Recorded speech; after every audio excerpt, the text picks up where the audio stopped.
الحمد للہ الذی خلق السماوات والارض وجعل الظلمات والنور لہ الحمد کلہ اولہ وآخرہ ظاہرہ وباطنہ لا الہ الا اللہ الہ الاولین والآخرین لا الہ الا هو الرحمن الرحیم۔ سب تعریف اللہ کے لیے ہے جس نے آسمانوں اور زمین کو پیدا کیا اور اندھیروں اور روشنی کو بنایا، اسی کے لیے سب تعریف ہے، پہلی اور آخری، ظاہری اور باطنی۔ اللہ کے سوا کوئی معبود برحق نہیں ہے، وہ پہلوں اور پچھلوں کا معبود ہے، اللہ کے سوا کوئی معبود برحق نہیں، وہ نہایت مہربان بہت رحم کرنے والا ہے۔ اللہم صلی علی محمد وعلی آل محمد کما صلیت علی ابراہیم وعلی آل ابراہیم انک حمید مجید۔ اللہم بارک علی محمد وعلی آل محمد کما بارکت علی ابراہیم وعلی آل ابراہیم انک حمید مجید۔ گناہوں کی بخشش کے سلسلے میں ایک دعا سورۃ الاعراف میں آتی ہے، وہ دعا جو سب سے پہلے مانگی گئی حضرت آدم اور حوا علیہ السلام نے۔ ان دونوں نے کہا، اے ہمارے رب، ہم نے اپنی جانوں پر ظلم کیا، اور اگر تو نے ہمیں نہ بخشا اور ہم پر رحم نہ کیا تو یقیناً ہم ضرور خسارہ پانے والوں میں سے ہو جائیں گے۔ یہ دعا ہمارے والدین آدم اور حوا علیہ السلام نے مانگی جب انہوں نے بھول کر جنت کے اس درخت میں سے کھا لیا جس سے اللہ تعالیٰ نے ان کو منع کیا تھا۔ تو آدم اور حوا علیہ السلام دونوں نے کہا، اے ہمارے رب، ہم نے آپ کی نافرمانی کر کے اس درخت کا پھل کھا کر دراصل اپنی جان پہ ظلم کیا ہے، اور اگر تو نے ہمیں معاف نہ کیا، ہم پہ رحم نہ کیا تو ہم ان لوگوں میں سے ہو جائیں گے جنہوں نے دنیا اور آخرت دونوں میں اپنا حصہ کھو دیا۔ لَنَكُونَنَّ مِنَ الْخَاسِرِينَ۔ یہ وہی کلمات ہیں جو آدم علیہ السلام نے اپنے رب سے سیکھے، اور پھر ان کے ساتھ ان دونوں نے دعا کی تو اللہ سبحانہ وتعالیٰ نے دعا قبول کر لی۔ فَتَلَقَّى آدَمُ مِن رَبِّهِ كَلِمَاتٍ فَتَابَ عَلَيْهِ إِنَّهُ هُوَ التَّوَّابُ الرَّحِيمُ۔ تو اس میں ایک بہت بڑی ہوپ ہے، ایک امید ہے کہ اگر ان کلمات کے ساتھ آدم اور حوا علیہ السلام کی دعا قبول ہوئی، ان کو اللہ تعالیٰ نے معاف کر دیا، تو انشاءاللہ اللہ سبحانہ وتعالیٰ ہمارے گناہوں کو بھی معاف کر دے گا اور ہمیں بھی بخش دے گا۔ تو قالا، دونوں نے کہا، ربنا، اے ہمارے رب، ظلمنا انفسنا، ہم نے اپنی جانوں پر ظلم کیا۔ جب انسان اللہ تعالیٰ کی نافرمانی کرتا ہے، اللہ تعالیٰ کے حکم کی مخالفت کرتا ہے، تو اللہ سبحانہ وتعالیٰ کو کوئی نقصان نہیں پہنچتا، اس کا کچھ نہیں جاتا، اس کی بادشاہت، اس کی ملکیت، اس کی قدرت سب اپنی جگہ رہتی ہے، اس کو کسی قسم کا کوئی نقصان نہیں پہنچتا۔ نقصان پہنچتا ہے تو خود انسان کو پہنچتا ہے، گناہ کرنے والے کو پہنچتا ہے۔ لہذا جب انسان اللہ سبحانہ تعالیٰ کی کوئی بات نہیں مانتا یا اللہ کے حکم کی نافرمانی کر کے مخالفت کرتا ہے تو دراصل اپنی جان پر ظلم کرتا ہے۔ ظلم کا مطلب ہوتا ہے کسی چیز کو اس کے خاص مقام پر جو اس کے لیے وہاں نہ رکھنا، خواہ کمی یا زیادتی کر کے یا اس کے صحیح وقت یا اصلی جگہ سے اس کو ہٹا دینا، یہ ظلم ہوتا ہے۔ تو ایک ظلم انسان اللہ تعالیٰ کے ساتھ کرتا ہے جس کو شرک کہا جاتا ہے، کہ عبودیت یا عبادت کا حق صرف اللہ کا ہے۔ جب وہ اللہ سے لے کر کسی اور کو دے دیتا ہے، کسی اور کی عبادت میں لگ جاتا ہے، کسی اور کی پوجا پاٹ میں لگ جاتا ہے، تو اللہ کا حق مارتا ہے، یہ بھی ظلم ہے۔ دوسری قسم کا ظلم وہ ہے جو انسان دوسرے انسان پہ کرتا ہے جب اس کو اس کا حق نہیں دیتا۔ پھر اسی طرح تیسری قسم کا ظلم وہ ہے جو انسان خود اپنی ہی جان پہ کرتا ہے، جیسے قرآن مجید میں آتا ہے فَمِنْهُمْ ظَالِمٌ لِنَفْسِهِ، تو ان میں سے کچھ وہ ہیں جو اپنے آپ پر ظلم کرتے ہیں۔ تو انسان جب بھی گناہ کرتا ہے، چاہے وہ اللہ کے حقوق میں سے کسی حق کو نہ دینا، اور سب سے بڑا حق تو اس کو اپنا معبود ماننا ہے، صرف اسی کی عبادت کرنا، یا بندوں کا حق جب نہیں دیتا، یا پھر اپنی خواہشات کے پیچھے چلتا ہے اور کوئی غلط کام کر بیٹھتا ہے، تو یہ ساری ہی ظلم کی قسمیں ہیں، اور اس میں انسان پر لازم ہو جاتا ہے کہ انسان غلطی کے بارے میں سوچے، اس کا اعتراف کرے، اس کو مان لے، اور پھر اللہ تعالیٰ سے بخشش کی دعا کرے۔ اسی طرح ہم دیکھتے ہیں کہ اللہ تعالیٰ نے کچھ حدود قائم کی ہیں، تلک حدود اللہ قرآن میں آتا ہے، یہ اللہ کی حد ہے، فلا تعتدوا، ان کو کراس نہیں کرو، ان سے آگے نہیں بڑھو۔ تو کسی بھی حد سے تجاوز کرنا یہ بھی ظلم کہلاتا ہے۔ اسی طرح کبیرہ گناہ ہو یا صغیرہ، سب ظلم میں شامل ہوتے ہیں۔ اور جب انسان ظلم کر بیٹھتا ہے، یعنی دوسرے لفظوں میں گناہ کر بیٹھتا ہے، تو پھر اس کے نقصانات کا سلسلہ شروع ہو جاتا ہے۔ قرآن مجید میں اللہ تعالیٰ فرماتے ہیں واللہ لا یہدی القوم الظالمین، اللہ ظالم لوگوں کو ہدایت نہیں دیتا، یعنی وہ اللہ کی ہدایت سے محروم ہو جاتے ہیں، وہ اللہ کی محبت سے محروم ہو جاتے ہیں۔ واللہ لا یحب الظالمین، وہ کامیابی سے محروم ہو جاتے ہیں۔ انہ لا یفلح الظالمون، یقیناً ظالم فلاح نہیں پا سکتے۔ ظالموں سے اللہ کا کوئی وعدہ نہیں کہ وہ انہیں بخشے گا یا نہیں۔ لا ینال عہد الظالمین، تو ظلم جو ہے یا دوسرے لفظوں میں گناہ جو ہے، یہ دراصل انسان کو خود ہی نقصان دیتا ہے۔ اس لیے جتنا جلد ہو انسان اپنے آپ کو اللہ سے توبہ کر کے اصلاح کی طرف لے جائے۔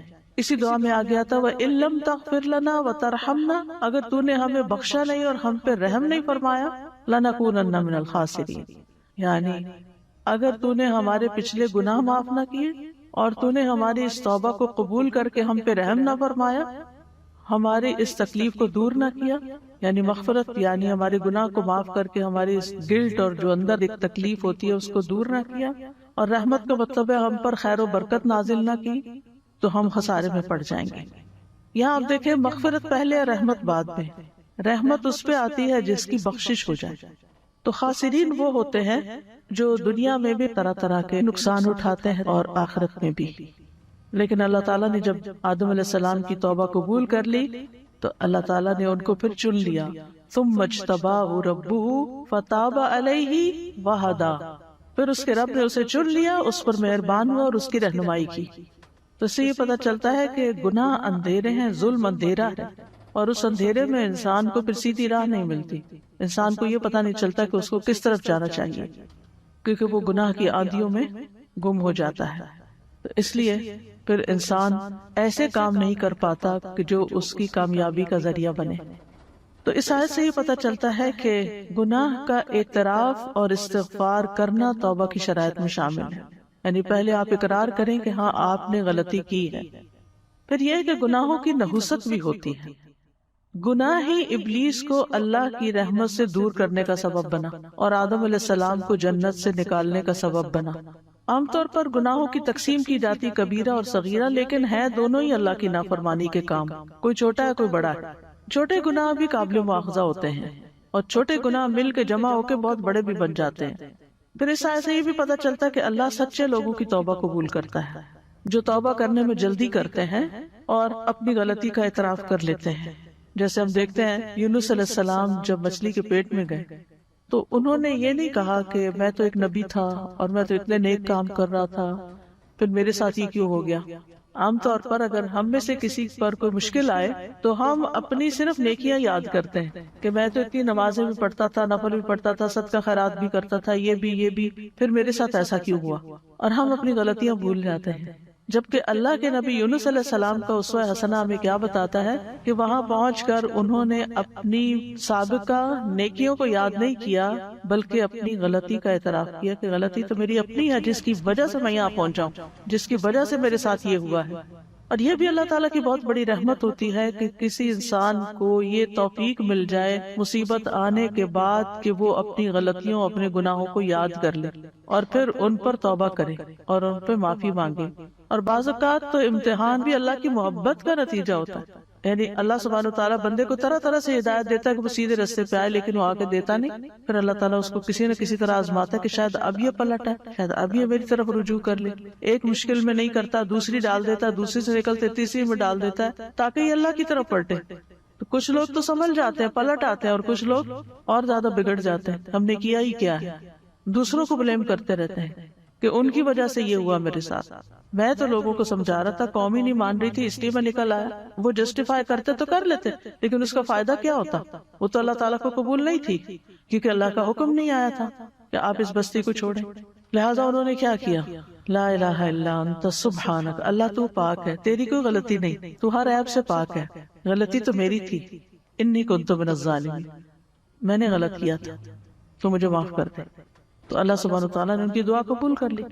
اس آیت سے بھی یہ بات پتہ چلتی ہے کہ آدم اور حوا نے بھی اعتراف کیا، اور اس آیت سے بھی یہ بات پتہ چلتی ہے، اور اسی طرح اور پیغمبروں کی دعاؤں میں بھی آتا ہے۔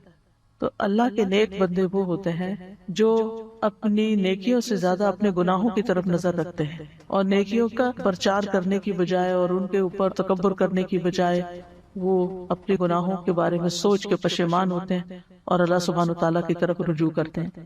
اور توبہ اور استغفار کرنا بذات خود ایک بہت بڑی نیکی، اور کسی کو اس کی توفیق ہو جانا اللہ تعالیٰ کی بہت بڑی رحمت ہے کہ کوئی ریئلائز کر لے اور اس کو توفیق مل جائے اور پھر وہ اللہ کا بن جائے۔ آپ دیکھیں کہ ابلیس نے اللہ کی نافرمانی جان بوجھ کے کی، لیکن جب اس سے باز پرس ہوئی کہ تم نے ایسا کیوں کیا تو اس نے اعتراف کی بجائے تکبر کیا اور اکڑ بیٹھا۔ آدم علیہ السلام سے بھول ہوئی تھی، جان کے نہیں انہوں نے کیا، بھول گئے تھے، لیکن جب انہیں پتا چلا کہ اللہ تعالیٰ ناراض ہے تو انہوں نے اپنی غلطی کا اعتراف کر لیا۔ ابلیس نے اپنی غلطی اور اپنی گمراہی اور نافرمانی کی ذمہ داری اللہ پہ ڈال دی۔ آدم علیہ السلام نے وہ ذمہ داری قبول کر لی کہ I was wrong۔ نتیجہ کیا نکلا؟ ابلیس ہمیشہ کے لیے ملعون قرار پایا، جبکہ آدم علیہ السلام چن لیے گئے، بارگاہ الہی میں مقرب ہو گئے، نبوت عطا ہوئی۔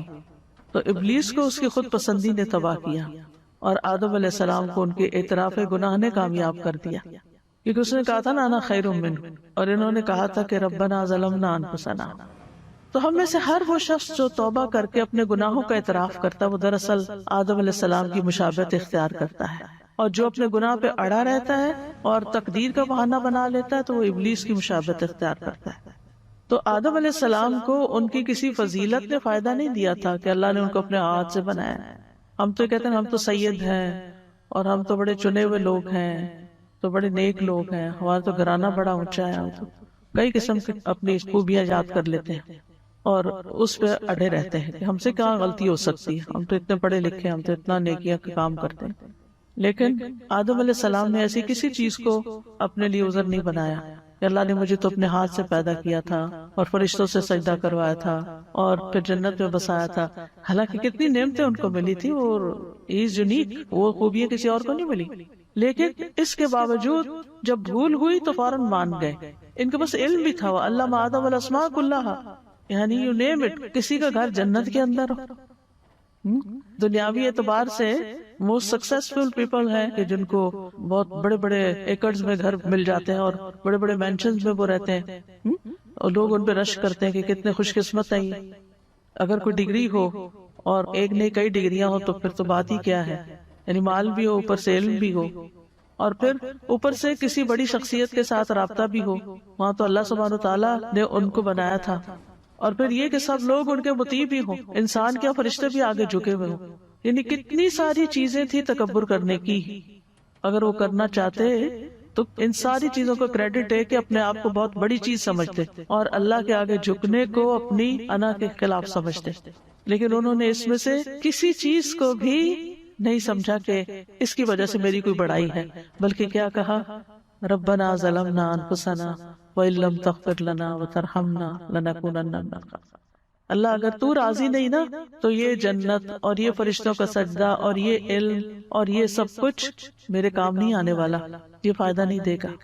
یہی حال بندہ مومن کا دنیا میں ہوتا ہے، نہ وہ اپنے مال پہ فخر کرتا ہے، نہ وہ اپنی ڈگریوں پہ اور اپنے علم پہ فخر کرتا ہے، اور نہ ہی وہ اپنے کسی عہدے اور منصب پہ کہ میں اتنے لوگوں کو کنٹرول کرتا ہوں، اتنے لوگ میرے انڈر کام کرتے ہیں۔ یہ بھی لوگوں کے لیے ایک بڑی فخر کی بات ہوتی ہے نا، لوگ بعض اوقات اپنا تعارف کراتے ہیں نا کہ میری یہ کمپنی ہے اور اتنے لوگ میرے پاس کام کرتے ہیں، تو ایک فخر کی بات ہو جاتی ہے نا۔ تو وہ تو فرشتے ان کے آگے جھکے تھے، وہ کہہ سکتے تھے میں تو وہ ہوں جس کے آگے فرشتے جھک چکے ہیں، لیکن نہیں، یہی انسان کی انسانیت ہے، یہی اصل میں اللہ کے ساتھ فرما برداری اور اللہ تعالیٰ کے ساتھ ایک تعلق ہے کہ انسان سب کچھ ہوتے ہوئے بھی اللہ کے آگے جھکنے والا ہو اور اپنی غلطیوں کو دیکھنے والا ہو، اپنی غلطیوں کا اعتراف کرنے والا ہو کہ میں کچھ نہیں۔ اور یہ بھی آپ دیکھیے کہ دنیا میں ہمیں کتنی بھی عزت اور کتنا بھی شرف مل چکا ہو، لیکن اگر اللہ راضی نہیں اور اللہ کی نافرمانیاں کر کے گئے تو کوئی ٹھکانہ نہیں، کسی نے کام نہیں آنا، کوئی فائدہ نہیں دے گا۔ تو لا ملجا ولا منجا منک الا الیک، تجھ سے بھاگ کے تو نہ کوئی ٹھکانہ ہے نہ کوئی پناہ گاہ مگر تیری طرف، پناہ تیرے ہی پاس ہے۔ تو انہوں نے رب کی تعظیم بجا لاتے ہوئے ادب کے ساتھ معاملہ کیا، اور یہی ہم سب پر لازم ہے کہ رب کی تعظیم کرے. اور یہ جو ہم اس عشرے میں ہر وقت اللہ اکبر اللہ اکبر اللہ اکبر پکار رہے ہیں، اس کا مقصد یہی. مجھے تو اس دفعہ اس کا مطلب بھی کچھ اور طرح سمجھ آیا ہے کہ اللہ سبحانہ وتعالیٰ ان 10 دنوں میں ہمیں پوری طرح ٹریننگ دے رہے ہیں. یعنی میں غور کر رہی تھی کہ کیوں آخر سب سے افضل کام ان دنوں میں تکبیر پڑھنا ہے. صدقہ خیرات کو، روزے کو، نماز کو، باقی چیزوں کو، یعنی وہ بھی اپنی جگہ نیکیاں ہیں، افضل ہے، لیکن سب سے افضل کام تکبیرات پڑھنا ہے. تو جب ہم شعور کے ساتھ اللہ کو بڑا مان لیتے ہیں تو پھر آپ دیکھیے 10 دن ہم پکارتے رہے اللہ سب سے بڑا، اللہ سب سے بڑا، اللہ سب سے بڑا، تو پھر کیسے ہو سکتا ہے ہم اللہ کا حکم نہ مانیں؟ پھر کیسے ہو سکتا ہے ہم اللہ تعالیٰ کا ادب نہ کریں؟ پھر کیسے ہو سکتا ہے ہم اللہ کے آگے نہ جھکیں؟ پھر کیسے ہو سکتا ہے کہ خالصتاً اللہ ہی کی رضا کے لیے کوئی کام نہ کریں؟ کیونکہ ہمیں بڑوں کے سامنے بڑا بننے کی اور ان کی نظروں میں بڑا بننے کی خواہش ہوتی ہے نا، کہ کوئی بڑا ہمیں اکنالج کرے. آپ دیکھیں چھوٹے چھوٹے بچے بھی ہوتے ہیں نا، تو جب کوئی ان سے بات کرتے پہلے اپنے ماں باپ کو دیکھتے ہیں نا کہ وہ راضی ہیں کہ میں اس سے بات کروں یا میں یہ کام کر لوں. تو اسی طرح جو انسانوں کا غلام ہوتا ہے وہ صرف انسانوں کی طرف دیکھتا ہے. میرے ماں باپ خوش ہیں میں یہ کام کر لوں، کوئی نہیں دیکھتا اللہ خوش ہے یا نہیں. عام طور پر لوگ صرف اپنے سے اوپر جو بڑا ہے اس کو دیکھ لیں گے. استاد خوش ہے، پیر خوش ہے، بزرگ میرا خوش ہے، فلاں خوش ہے، اگر وہ خوش ہے تو بس ٹھیک ہے، یہی میری جنت ہے. اور بعض اوقات لوگ اپنے ماں باپ کو خوش کرنے کے لیے اپنی بیوی پہ ظلم ڈال رہے ہوتے ہیں. وہ کہتے ہیں یہی ہماری جنت ہے ماں باپ، یہ اگر ہم سے خوش ہے ہماری مرضی جس کے چاہے حقوق مار لیں. تو یہ جو غلطیوں کو نہ جاننا، نہ پہچاننا، نہ ان پہ معافی مانگنا، نہ ان سے نکلنا، یہ ایک اپنی جان پہ ظلم ڈھانا ہے. تو کسی انسان کو اس بات کی توفیق مل جائے کہ وہ اپنی غلطی دیکھ سکے اور اس پر شرمندہ ہو جائے اور پھر اللہ کے آگے جھک جائے، اللہ کو اپنا رب مان لے اور پھر اپنی حالت کو پیش کرے، ظلمنا انفسنا، اللہ جان پہ ظلم ہو گیا، ہم نے غلطی کر لی ہے، اور پھر اپنے معاملے کو اللہ کے سپرد کر دے. وَإِن لَّمْ تَغْفِرْ لَنَا وَتَرْحَمْنَا، اور پھر امید رکھے کہ اللہ ہمیں معاف کر دے گا، اور اگر نہ کیا تو پھر تو کوئی نجات کی جگہ ہی نہیں. لَنَكُونَنَّ مِنَ الْخَاسِرِينَ. تو اس لیے یہ دعا بہت کچھ سکھاتی ہے ہمیں. یعنی آدم اور حوا نے جو پہلی دعا کی، یا انسانیت نے جو پہلی دعا کی، وہ اپنی غلطیوں کے اعتراف کی. کیونکہ جب بخشش ہو جاتی ہے نا تو باقی دعائیں قبول ہو جاتی. کیونکہ اگر ہمارے اوپر گناہوں کے ڈھیر ہیں اور ہم کہتے ہیں یا اللہ میں رزق دے، روزی دے، اولاد دے، فلاں دے، فلاں دے، تو ابھی تو آپ کا دروازہ ہی نہیں کھلا، تو آپ باقی چیزیں کہاں سے لیں گے؟ تو سب سے پہلے تو استغفار کر کے، اپنی غلطیاں مان کے، توبہ کر کے اپنے بوجھ ہٹائیں اور اپنی راہیں آسان کریں، اور پھر اللہ کا قرب ملے گا اور پھر رحمت اور بخشش آئے گی. اے میرے رب، بلا شبہ میں نے اپنے آپ پر ظلم کیا، لہٰذا مجھے معاف فرما دے. یہ دعا موسیٰ علیہ السلام نے اس وقت مانگی جب ان سے بغیر ارادے کے ایک انسان قتل ہو گیا تھا، بغیر ارادے کے. آدم علیہ السلام نے بھی گناہ کا ارادہ نہیں کیا تھا، اور یہاں موسیٰ علیہ السلام نے بھی جان بوجھ کے غلطی نہیں کی تھی، لیکن بہرحال قتل تو قتل تھا نا، قتل ہو گیا، ایک جان چلی گئی، تو انہوں نے اپنی غلطی کا اعتراف کر لیا، پھر اللہ سے اپنے گناہ کی معافی مانگ لی. قال رب انی ظلمت نفسی فاغفر لی فغفر لہ انہ هو الغفور الرحیم. اے میرے رب، بلا شبہ میں نے اپنے آپ پر ظلم کیا ہے، لہٰذا مجھے معاف کر دے. چنانچہ اللہ نے اسے معاف کر دیا، بلا شبہ وہ بڑا بخشنے والا، رحم کرنے والا ہے. فغفر لہ انہ هو الغفور الرحیم. اس سے یہ پتہ چلتا ہے کہ انسان ہے، چاہے نبی بن جائے، کوئی ولی ہو، بزرگ ہو، کوئی دین میں، نیکیوں میں، عبادت میں بہت آگے نکلا ہوا انسان ہو. کیونکہ ہم کیا سوچتے ہیں اس انسان سے نہیں غلطی ہو سکتی، یہ تو بہت نیک ہے، یہ تو دوسروں کو سکھاتا ہے، اور یہ تو اتنا عالم ہے، اور یہ تو فلاں ہے، یہ بھلا کیسے غلطی کر سکتا؟ نہیں، انسان کو انسان ہی سمجھے، اور کسی سے بھی غلطی ہو سکتی. ضروری نہیں کہ وہ ارادتاً کرے، وہ اچانک بھی ہو سکتی، لیکن غلطی کے بعد پھر وہ کرتا کیا ہے، اس کا رسپانس کیا ہے، یہ دیکھنے کی چیز. تو گناہ کے بعد ندامت اور شرمندگی اور اعتراف، یہ اللہ تعالیٰ کو محبوب ہے. اور یہ کیفیات اسی شخص میں آتی ہیں جو گناہ کے انجام سے ڈرتا ہے. کہ اگر میں نے توبہ نہ کی اور میں اس سے نہ نکلا تو پھر نتیجہ کیا نکلے گا، مجھے اس کے لیے تیار ہونا چاہیے۔ تو عقل مند انسان وہ ہوتا ہے جو کسی بھی گناہ کے نتیجے کو دیکھتا ہے، وہ گناہ کو نہیں دیکھتا بڑا ہے کہ چھوٹا۔ کیونکہ کچھ لوگ تو اسی چکر میں رہتے ہیں یہ کبیرہ گناہ ہے یا صغیرہ گناہ ہے۔ تو بات کبیرہ صغیرہ کی نہیں ہے، بات ہے رول توڑنے کی۔ تو غلطی کے بعد، گناہ کے بعد ندامت کا اظہار کرنا چاہیے اور اپنے گناہ کو بڑا خیال کر کے انجام سے ڈرنا چاہیے، اور اپنے ظلم کے ذکر کو وسیلہ بنانا چاہیے کہ یا رب میں نے واقعی ظلم کیا ہے اپنے آپ پر، تو آپ اس کو معاف کر دیں۔ تو معافی مانگنے سے پہلے ظلم کا اعتراف کرنا جو ہے، غلطی کو ماننے کی بات کرنا، اپنی زبان سے اقرار کرنا کہ اللہ میرے سے غلطی ہوئی ہے۔ اچھا، بعض لوگ صرف کہہ دیتے نا سوری، ٹھیک ہے سوری بھی خیر، لیکن اس کی سوری واقعی پر سوری ہوتی ہے جو کہتے ہیں کہ آئی واز رانگ، لیکن یہ جملہ بولنا بہت مشکل کام۔ خالی سوری لفظ کہہ دینا پھر آسان ہوتا ہے، لیکن یہ اعتراف کرنا کہ آئی واز رانگ، یہ بہت بڑے دل کی بات ہوتی ہے۔ اور یہاں بخشش ہوئی بھی اس وجہ سے کہ زبان سے بولا گیا کہ ظلمت نفسی انی کنت من الظالمین، ربنا ظلمنا انفسنا، اور پھر یہ کہ گناہ ہونے کے فوراً بعد توبہ کرنا، اس کو ڈیلے نہیں کرنا، پرولونگ نہیں کرنا۔ کیوں؟ اس لیے کہ گناہوں کے اپنے نقصان ہوتے ہیں۔ بہت سی چیزیں ایسی ہوتی ہیں نا کہ اگر آپ ان کا بر وقت علاج نہ کریں، مثلا کچھ بیماریاں ایسی ہوتی ہیں آپ ان کا بر وقت علاج نہ کریں تو بڑھ جاتی، مثلا کینسر، اگر آپ علاج نہیں کریں تو وہ گریڈ 1 سے 2 میں، 2 سے 3، 3 سے 4 میں جائے گا اور ہلاکت کا سبب بنے گا۔ تو اس کو جتنا جلدی پکڑ لیا جائے اور جتنا جلدی اس کا علاج ہو جائے اتنا ہی اچھا ہے۔ اسی طرح کچھ اور بیماریاں بھی ہو سکتی ہیں، جسمانی بیماریاں، اسی طرح اخلاقی بیماریاں، اگر انسان ان سے توبہ نہیں کرتا تو وہ بڑی ہوتی جاتی۔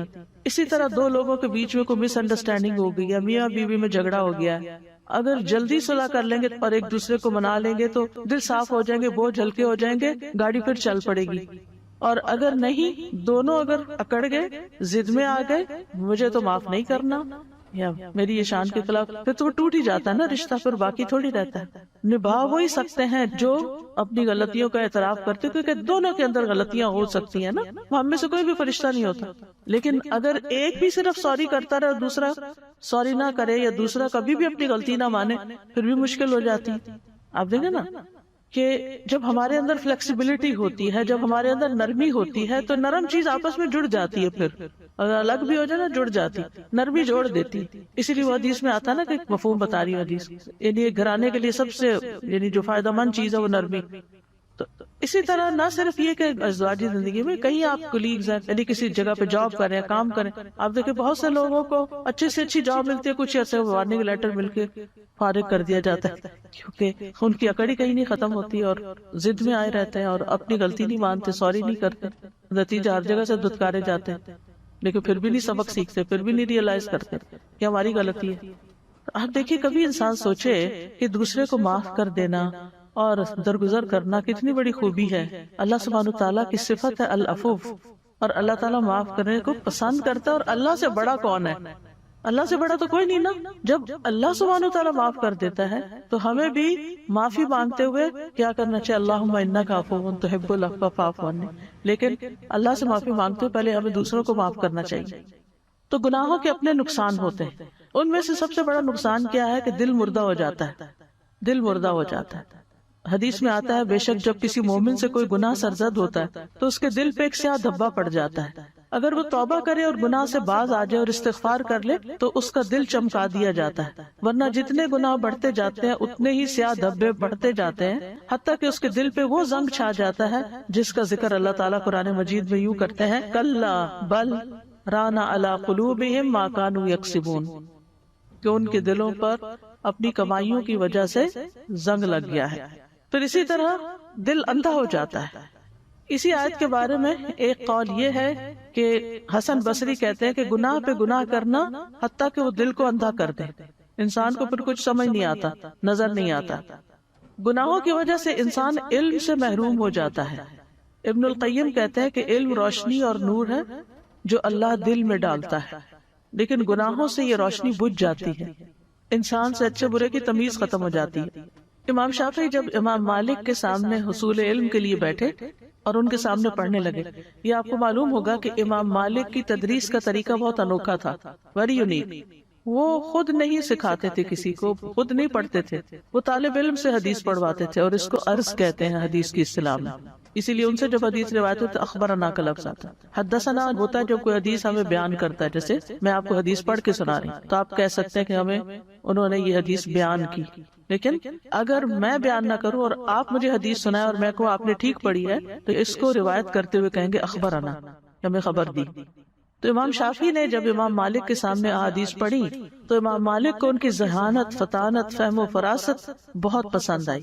کہنے لگے مجھے نظر آ رہا ہے کہ اللہ نے تمہارے دل پر نور ڈال دیا ہے، لہٰذا اس نور کو اپنے گناہوں سے مت بجھانا، یعنی کوئی ایسا کام نہ کرنا کہ تم سے یہ نعمت چھن جائے۔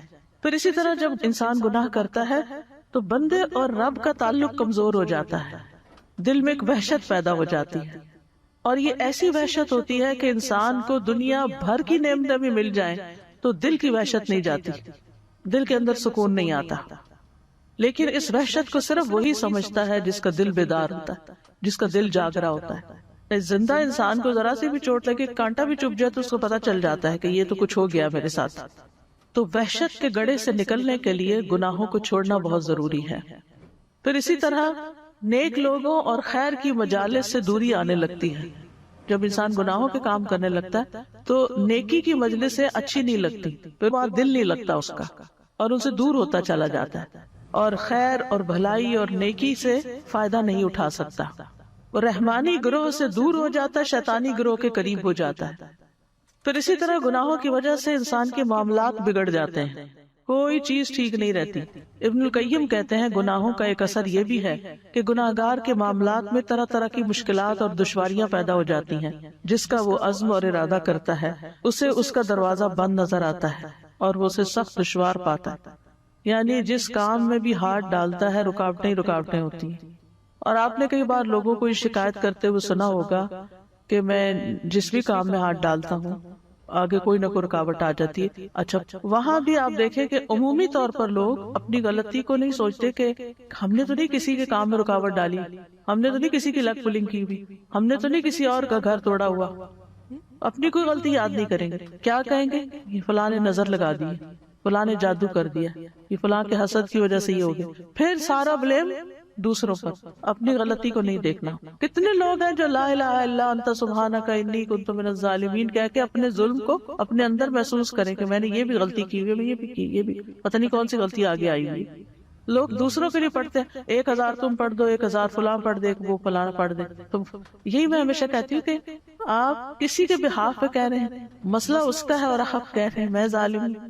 ٹھیک ہے، ہم میں سے ہر شخص ظالم ہے کسی نہ کسی درجے میں، لیکن کسی کے بہاف پہ کیسے پڑھ سکتے ہیں؟ تو جب سوچے سمجھے بغیر انسان پڑھتا ہے تو پھر اس کا کیا فائدہ ہو سکتا ہے؟ ریسنٹلی میری ایک فرینڈ ہے بچپن کی، وہ ان کے ساتھ میرا کافی باتیں شاتیں شروع ہوئی، تو وہ وڈو ہوئی، انہوں نے اپنی بیٹی کی شادی کی۔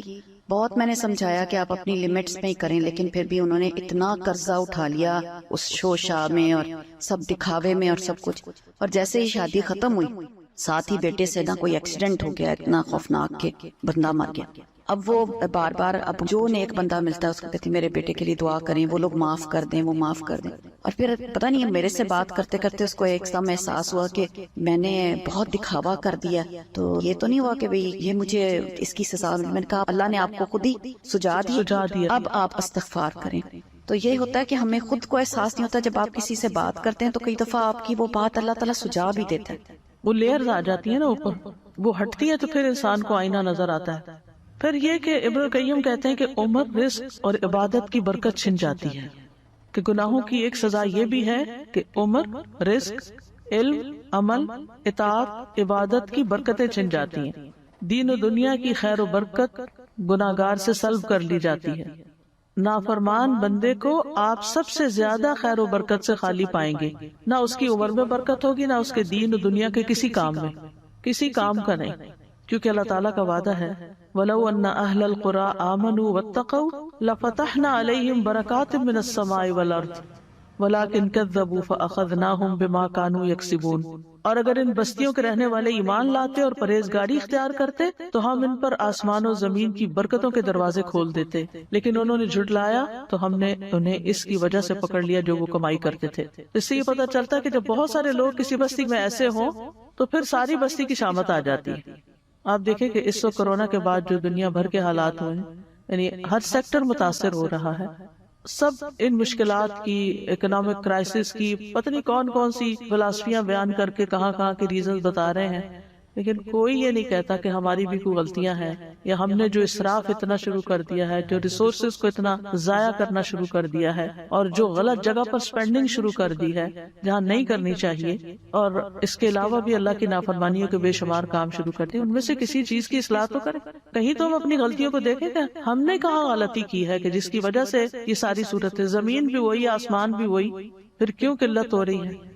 کہیں تو غلطی ہے نا، اس طرف کوئی جاتا ہی نہیں، سوچتا ہی نہیں، ایک دوسرے کو بلیم کرتے رہتے ہیں، فلاں کرپٹ ہے، فلاں چور ہے، فلاں ایسا ہے، فلاں ویسا ہے۔ ہم اگر ساری زندگی یہی کرتے رہے کہ دوسروں کی غلطیوں کو ہی اچھالتے رہے اور اپنی کسی غلطی کو نہ دیکھا اور اپنی اصلاح نہ کی، تو کبھی بھی حالات نہیں بدل سکتے ہمارے ہاتھ۔ اللہ تعالیٰ فرماتے ہیں وَأَن لَّوِ اسْتَقَامُوا عَلَى الطَّرِيقَةِ لَأَسْقَيْنَاهُم مَّاءً غَدَقًا، اور اگر یہ لوگ سیدھے رستے پر قائم رہتے تو ہم انہیں ضرور بہت وافر پانی پلاتے۔ پانی سے مراد دنیا کی نعمتیں اور ساری رونقیں، ہم ان کو نعمتیں عطا کرتے۔ پھر کیونکہ گناہوں کے ارتکاب سے بندے کی روزی بھی کم ہو جاتی ہے، رزق روزی کم ہو جاتی ہے، عمر بھی کم ہو جاتی ہے۔ ابن القیم کہتے ہیں کہ گناہوں کی ایک تاثیر یہ ہے کہ گناہ عمر کو تباہ کر دیتے ہیں، عمر کی ساری برکتیں بندے سے چھن جاتی ہیں۔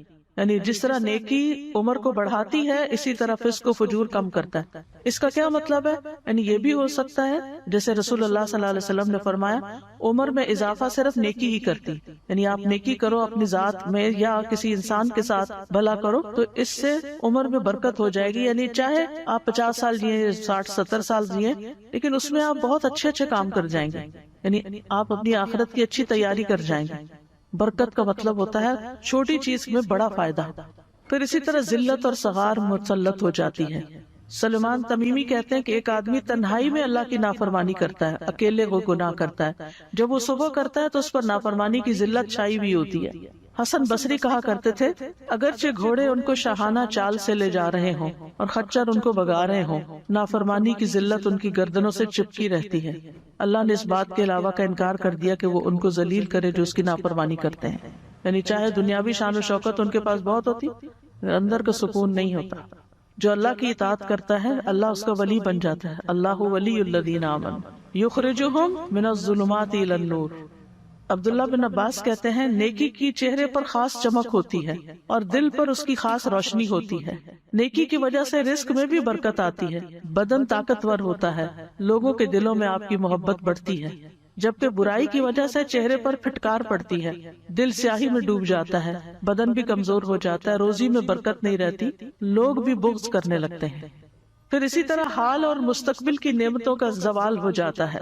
ابن القیم کہتے ہیں کہ گناہوں کی ایک سزا یہ بھی ہے کہ ان سے حاضر اور موجود انعام زائل ہو جاتے ہیں اور انسان آئندہ آنے والی نعمتوں سے بھی محروم ہو جاتا ہے، یعنی اس کو خیر و بلائی ملنے والی ہوتی ہے اس سے محروم ہو جاتا ہے، آپس کی محبت ختم ہو جاتی ہے۔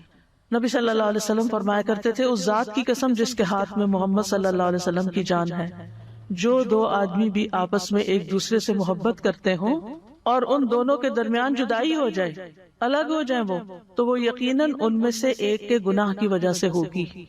یعنی ویسے ان کی آپس میں بہت محبت تھی لیکن جدائی ہو گئی، کیوں ہوئی؟ ان میں سے ایک کے گناہ کی وجہ سے ساتھ چلا گیا۔ کبھی سوچتے نہیں، لیکن یہ مسند احمد کی حدیث ہے اور نبی صلی اللہ علیہ وسلم جو بات بتاتے ہیں وہ وحی پر مبنی ہوتی ہے، آپ اپنے دل سے نہیں بتا رہے ہوتے، اللہ تعالیٰ کی طرف سے دل میں ڈالا جاتا ہے۔ پھر اسی طرح جب بندہ گناہ اور معاصی کے کام کرنے لگتا ہے تو شیطان مسلط ہو جاتا ہے اور وہ اسے اور غلط رستوں پہ لے جاتا ہے۔ اسی وجہ سے انسان پھر ایک گناہ کے بعد ایک گناہ کرنے لگتا ہے، ایک ظلم کے بعد ایک اور ظلم ڈالنے لگتا ہے۔ وَمَن يَعْشُ عَن ذِكْرِ الرَّحْمَنِ نُقَيِّضْ لَهُ شَيْطَانًا فَهُوَ لَهُ قَرِينٌ، جو شخص رحمان کے ذکر سے آنکھیں بند کر لیتا ہے ہم اس پر